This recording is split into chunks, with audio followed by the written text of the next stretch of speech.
নমস্কার বন্ধুরা, আজ আমি চলে এসেছি আরেকটি রেসিপি নিয়ে। এই রেসিপিটির নাম হলো লাউ চিংড়ি। তো চলুন বন্ধুরা, কি কি লাগবে এই রেসিপিতে জানা যাক।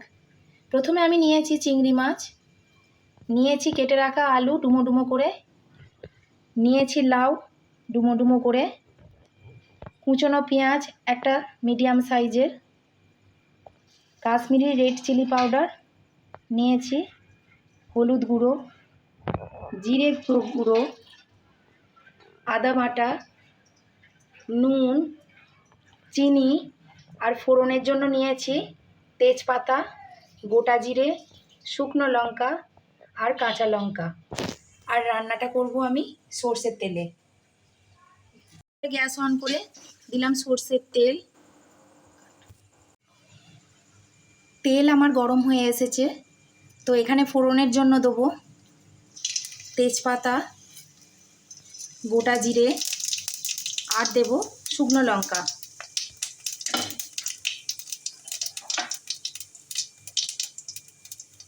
এবার দেব কুচনো পেঁয়াজ,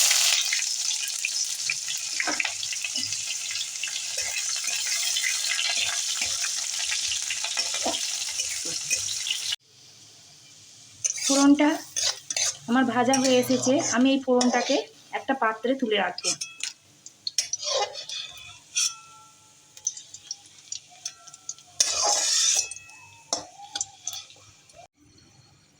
এবার এই তেলের মধ্যে আমি চিংড়ি মাছগুলো ভেজে নেব।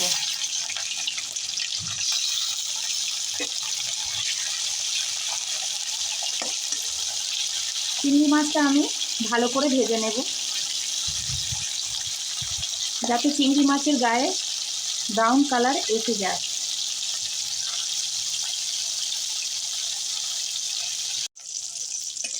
চিংড়ি মাছগুলো আমি ভালোভাবে ভেজে নিয়েছি।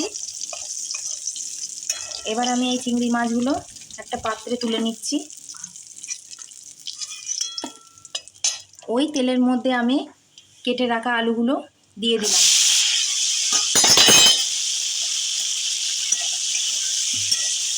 আলুগুলো এইভাবে নাড়তে থাকবো এবং আলুগুলো ভালো করে ভেজে নেব।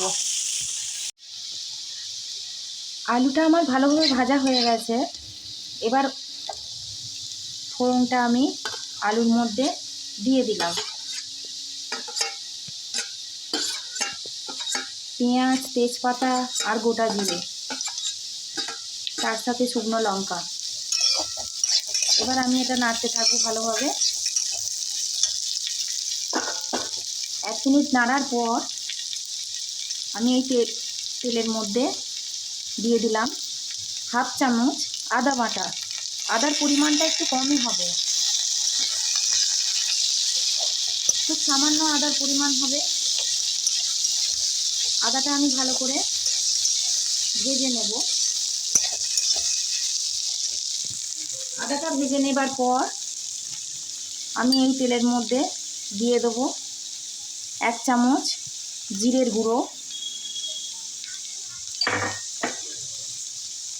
হাফ চামচ হলুদ গুঁড়ো, হলুদের পরিমাণটা খুব কম হবে,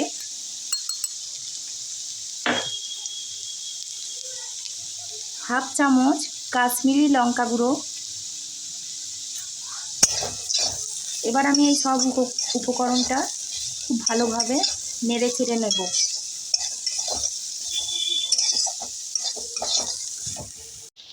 এবার আমি এই উপকরণটা নেড়ে চেড়ে নেবার পর দেব এখানে 1 চামচ নুন। আপনারা পরিমাণ মতো নুনটা ব্যবহার করবেন। এবার আমি এখানে দিয়ে দেব কেটে রাখা লাউ।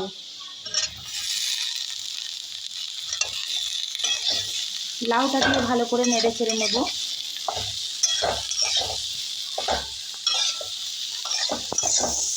খুব ভালোভাবে নেড়ে চেড়ে নেবার পর এটা আমি ভালোভাবে নেড়ে চেড়ে নিলাম।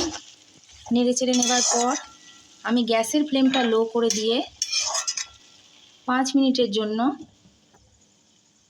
ঢাকনা চাপা দিয়ে রেখে দিলাম। ফিরে এলাম 5 মিনিট পর। তো আমি ঢাকনাটা খুলে ফেললাম। যেহেতু এখানে লাউয়েতে নুন দেওয়া ছিল, সেহেতু লাউ থেকে কিছুটা হলেও জল বেরিয়েছে। আমি ভালো করে নেড়ে চেড়ে নিলাম লাউটাকে। গ্যাসের ফ্লেমটা একটু বাড়িয়ে দিলাম। তো এখানে আমি গরম জল অ্যাড করব।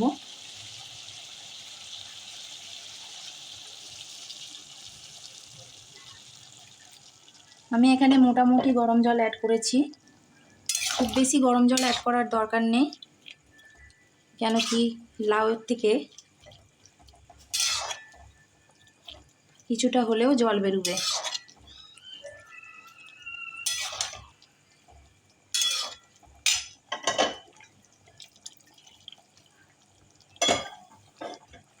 প্রথমে আমি হাই ফ্লেমে 5 মিনিট বাড়িয়ে দেব। বাড়িয়ে দিয়ে আমি ঢাকনা চাপা দিয়ে দিলাম। প্রথমে 5 মিনিট ঢাকনা চাপা দিয়ে রেখে পরে 10 মিনিট গ্যাসের ফ্লেমটা লো করে দেবো। ফিরে এলাম 15 মিনিট পর।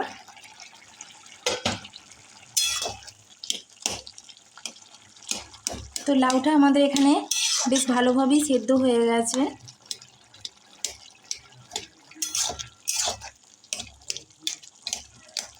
এবার ভালো করে আমি আলুগুলোকে খুন্তির ডগায় চেপে চেপে একটু গলিয়ে নেব।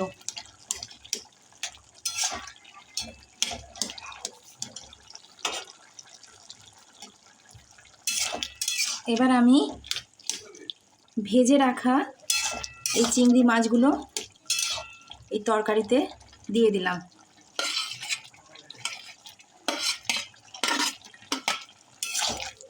তো চিংড়ি মাছগুলো দিয়ে আমি বেশ ভালো করে নেড়ে নিলাম তরকারিটা।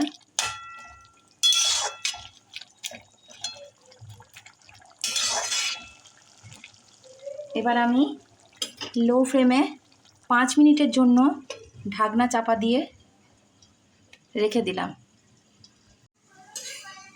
5 মিনিট পর ঢাকনা খুলে নিলাম।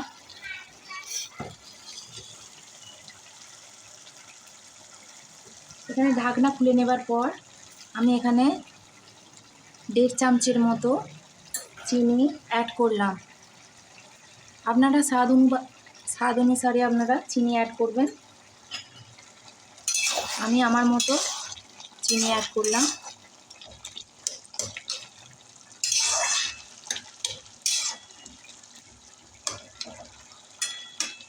বেশ ভালো করে আমি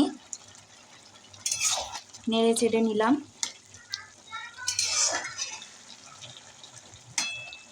তৈরি হয়ে গেছে আমার লাউ চিংড়ি রেসিপি। তো তৈরি হয়ে গেল আমার লাউ চিংড়ির রেসিপি। আমার এই রেসিপিটি যদি আপনাদের ভালো লেগে থাকে অবশ্যই লাইক, কমেন্ট, শেয়ার করতে ভুলবেন না। আর নিত্য নতুন রেসিপিটির আপডেট পেতে বেল আইকনটা অবশ্যই ক্লিক করবেন এবং সাবস্ক্রাইব করবেন। ভালো থাকবেন, সুস্থ থাকবেন। ধন্যবাদ।